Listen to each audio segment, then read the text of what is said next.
would you react if your child and their whole school bus just disappeared? This sounds like the beginning of a horror movie, but it was the reality of the parents in today's story. Welcome to Real Life Heroes, where I give recognition to the heroes that live among us and tell their stories. Today's case is a very unpleasant one, as are all cases involving kids. I'll leave you with one question before we start. How far would someone go for money? Let's begin.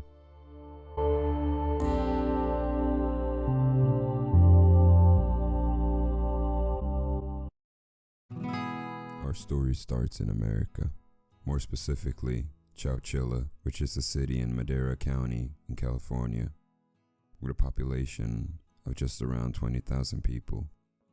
Not really a happening place, just a regular place for regular people to call home. One of these regular people was Frank Edward Ray, or Ed as they called him. He grew up in Chowchilla. He moved there when he was just a little kid. He was your typical blue-collar American. He loved his family, farm, and his community. He was a humble rancher who loved his job as a bus driver, and the kids, well, they loved him as well. Ed Ray was happily living the American dream with his bank teller wife Odessa and kids.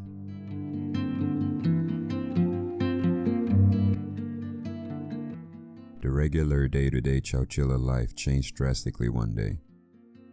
The date was the 15th of July, 1976. Around this time, the population of Chowchilla was right around 5,000. In typical small-town America fashion, everyone knew each other. This was just a regular day, just like so many others before it. Ed was driving the children home from a summer school class trip. They had been swimming at the fairgrounds. Living in a town where most kids probably had never seen the ocean, you could say the kids were happy. The kids' ages ranged from 5 to 14 years old, and there were 26 of them that day. 19 girls and 7 boys. The kids were happy, Ed was happy, and they were enjoying their bus ride home. Little did they know, this would turn into the worst day of their lives.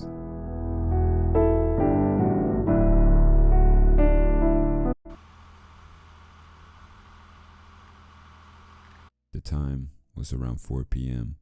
Ed had just dropped some kids off at the stop right before he turned onto Avenue 21. On Avenue 21, there was a car parked, more specifically a van. The van was blocking the road. Ed tried to drive around it when a man with a nylon stocking over his head walked out in front of the school bus. He was carrying a revolver. The man walked over towards the driver's side window and asked Ed if he could open the door. Ed did. In stormed 2 other guys that also had stockings on their head, but one of these guys was carrying a rifle. The rifle was pointed at the only adult in the school bus, which was Ed. 2 guys forced everyone to the back of the bus. The man who's not holding the rifle started driving the bus, while the guy with the revolver gets back in the van and follows the bus. So we have 3 guys with stockings over their heads, stealing a school bus with children in broad daylight. That's the stuff of nightmares. The man drove the bus about an hour to the Berenda Slopes, which is a shallow branch of the Chowchilla River. There, they hid the bus in a tree brush. They also had another van already parked at this location. This van was green, while the first one was white. They started by forcing 12 of the 27 captives at gunpoint into the white van first, and then the other 14 kids, plus Ed, into the other van. They made them jump from the bus to the vans so there would be no footprints. The kidnappers had customized the vans to make them almost like jail cells. They had installed wood paneling and painted the windows. No one could see in or out. It was pitch black in there. There was also no air ventilation, food, water, or toilets. Some of the kids started singing to cheer each other up. Pitch black, kids singing, that sounds like a horror movie to me. And that's exactly what they were stuck in.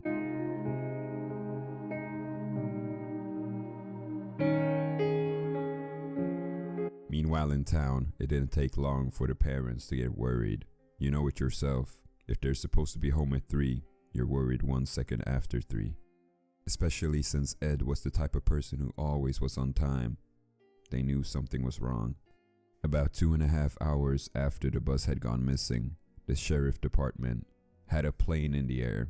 Even before that, people were driving all around town looking for the bus and the children.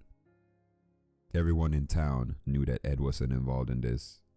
But since this case was getting national media attention, out-of-town reporters started questioning Ed's integrity. They thought Ed could have been part of this terrible crime.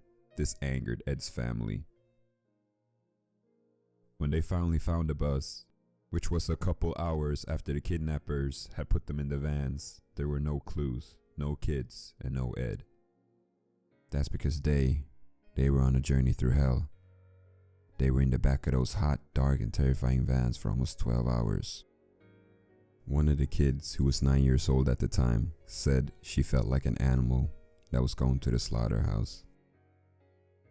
That is absolutely heartbreaking. The vans eventually stopped around 3:30 a.m., which is 3:30 at night for all my non-Americans. The back doors opened. 2 guys were waiting outside. Ed was the first person out. They took his name, then his pants and boots.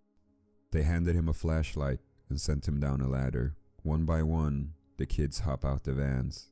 The men have a roll call for the kids, then they're stripped and sent down the same ladder as Ed. The kids and Ed are being sent down a hole in a rock quarry 100 miles away from Chowchilla, their home. The ladder Ed and the kids climbed down took them inside an old truck trailer made into a prison and buried 12 feet underground. Inside the trailer, there was the bare minimum, and barely even that. The toilets were some holes that they had carved in the wheel walls. 2 air shafts through ventilation pipes that ran above ground was the only way they got air. They also had some water jugs to drink, boxes of cereal, peanut butter, and loaves of bread to eat. But it was definitely not enough to last. After everybody was inside, the kidnappers slid steel plates over the entrance, and on those they put 2 100-pound tractor batteries. The kids and Ed were in a desperate situation. They had been in the trailer for 12 hours now. The roof was starting to cave in, and the food was running out. They had to do something. They decided that if they're gonna die anyways, they're gonna go out fighting. They decided to try and escape. This is when the heroes put their capes on. A 14-year-old kid named Mike Marshall, who wasn't even supposed to be on the bus. That was a punishment ordered by his mother, since she caught him and his friends with beer. But here he is, and it was his idea, his initiative to escape. He didn't know if the kidnappers were still out there, but it didn't matter. This was their only choice. Mike, Ed, and another kid, named Robert Gonzalez, or Robbie, who was 11 years old, helped stack all the mattresses as a way of reaching the top of the trailer. Several hours, they pushed and tried to move the steel plate. Ed, who's been a farmer most of his life and is a pretty big guy, felt like this was impossible, yet Mike and Robbie weren't ready to give up. After several hours of digging, they had dug all the way out. Ed began lifting children up until everyone was out of the trailer. Mike, Ed, and Robbie. They were heroes. They approached some workers on a rock quarry. Ed told them, "We're the ones from Chowchilla." And after a while, police and reporters showed up. After 28 hours, they were finally safe. The kids were examined by doctors and afterwards interviewed by police. 4 hours later, they were finally reunited with their families.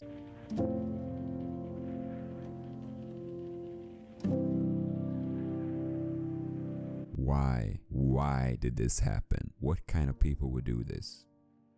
The 3 men thought they had covered their tracks well, but in reality, they hadn't done anything well their whole lives. Once they saw that the kids had been found, they were in the wind.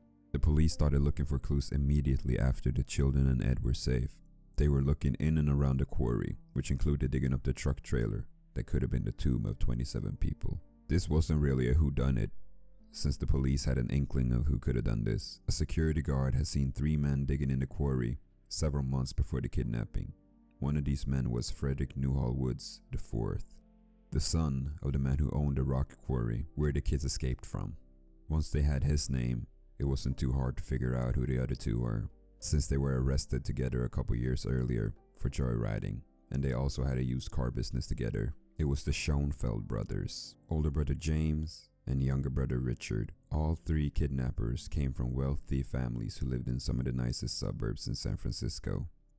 The trio, who were in their mid-20s at the time of the kidnapping, had fallen into debt because of a failed real estate deal, and hatched the genius plan to kidnap a bus full of school children as a way to rid themselves of financial worry. The reasoning behind kidnapping children was that everyone loves children and would do anything to get them back alive. Geniuses. I won't talk about their whole plan because it was just stupid. Their massive plan was straight out of a movie. It involved plane hijackings, X-ray trucks, gas masks, and hideouts. It was just pure craziness. It's ridiculous what people think they can get away with. When the police got a search warrant to search the estate of Fred Wood's father, they found all kinds of incriminating evidence, around 4,000 pieces to be exact. For example, they found a rough draft of a ransom note, like really rough. It even had Fred's name on it. It claimed that they were part of some satanic cult called Beelzebub. The police also found a document called Plan, which literally covers their whole plan, how they were going to commit the kidnapping, and what to do if something went wrong. They also found the list of all the children and Ed from the roll call that the kidnappers had taken before they sent them down the hole. There was even fingerprints from 2 out of the 3 kidnappers on it. It took them about 2 weeks to track them all down. Well, the Schoenfeld brothers eventually turned themselves in, or at least tried to. James, the older brother, went with Fred to the safe house in Reno. While Fred used a fake passport to get to Vancouver, James tried driving there, but was denied at Border Patrol.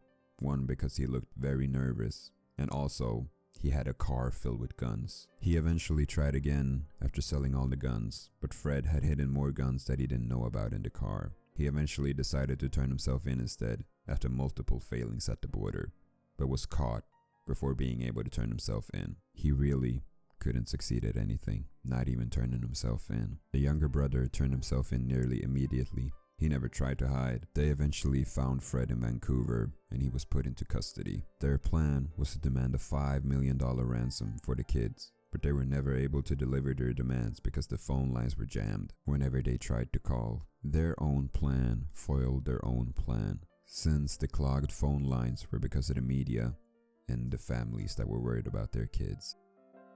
The kidnappers, who planned the whole kidnapping and buried a trailer 12 feet below a rock quarry in November, in other words 8 months earlier, forgot to deliver the ransom note. You would think that would be the easiest part. Note to self, evil people are also stupid people. The trio were convicted in the kidnapping and sentenced to life prison terms. The trial ended on the 15th of December. The children's testimony was pretty much enough. The level of terror they survived constituted bodily harm. This means that parole was out of the question for all 3 of the kidnappers. Well, at least it should have been, but they had very expensive lawyers. Over the years and with constant legal negotiations, they all eventually became eligible for parole. The conviction on the bodily harm charges was also eventually overturned. Richard Schoenfeld, the younger brother, was paroled in June of 2012. His brother James 3 years later in 2015, and eventually, after 19 previous denials, Fred Woods would be paroled on the 17th of August 2022. All is well that ends well, right? Ed Ray received a California School Employees Association citation for outstanding community service. He sadly passed away in 2012. During his last days, he was often visited by many of the school children he helped save that day. In 2015, the Sports and Leisure Park in Chowchilla was renamed the Edward Ray Park, and every 26th of February was declared Edward Ray Day in Chowchilla. The children, well, as you probably could understand, most of them weren't the same person afterwards as they were before the kidnapping. A study found that the kidnapped children suffered from panic attacks, nightmares involving kidnappings and death, and personality changes. Many developed fears of such things as cars, the dark, the wind, the kitchen, mice, and dogs. Many of the children continued to report symptoms of trauma at least 25 years after the kidnapping, including substance abuse and depression. Jennifer Brown Hyde was one of the kids on Ed's bus that day. She was just 9 years old, and until just recently, she could not sleep without a night light.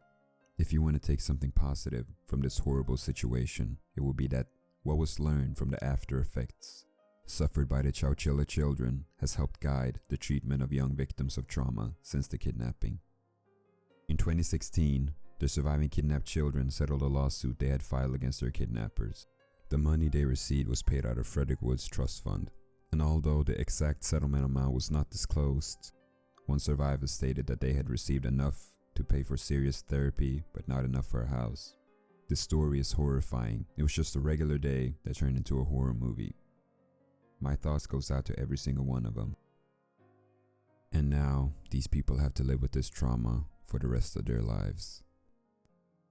I guess we found out what people would do for money, but we already knew money was the root of all evil. Ed was and is a hero, but I feel like Mike Marshall and Robbie Gonzalez need their credit. To be their age and be willing to be that selfless in the situation they were in is extraordinary. They are heroes. If you feel like I've covered this case badly, left some important details out, let me know. I'm only human. I do everything in my power to cover as objectively as possible out of respect to everybody involved. Also, if there are any heroes from your hometown or country you want me to cover, let me know in the comments and I will check their stories out. Stay safe out there. Until next time.